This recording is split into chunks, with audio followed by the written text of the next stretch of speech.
बातमी पुण्यातूनच आहे। पुण्यात जागा वाटपावरून शिंदे सेनेचे कार्यकर्ते चांगलेच आक्रमक झालेत। नाराज शिवसैनिकांनी नीलम गोरेंच्या घराबाहेर ठिय्या मांडलाय।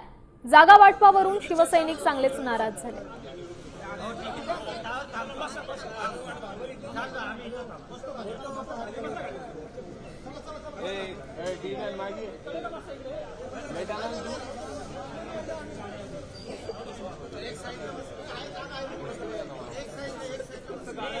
होणार आहे हा अन्याय शिवसैनिक कधीही सहन करणार नाहीये।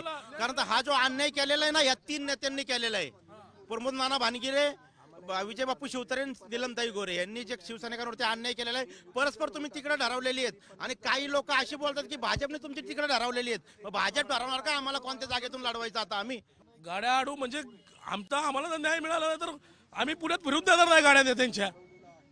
आम्ही गेले अनेक वर्ष शिवसैनिक राबतोय। बाळासाहेब आम्हाला नाही म्हणायचे, जिथं अन्याय घडत ना तिथं पाय मारा, त्यांच्याकडे दोन कानं घालतात त्यांच्या, आणि मग तुमचा न्याय तुम्ही घ्या, कळलं का? असा आम्हाला त्यावेळेस शिकवून गेलेले आहेत। आम्ही काय लेचे बेचे नाही, आता आले नाही आम्ही। मग एकनाथ शिंदे साहेबांनी म्हणले होते की राजा का बेटा राजा नहीं होगा, वही काम करेगा जो राजा होगा। त्या भूमिकेवर हे शिवसैनिक इथं बसलेले आहेत आणि नक्कीच एकनाथ शिंदे साहेब आम्हाला न्याय देतील, आम्हाला विश्वास आहे। भरपूर उद्रेक होणार आहे। हा अन्याय शिवसैनिक कधीही सहन करणार नाहीये।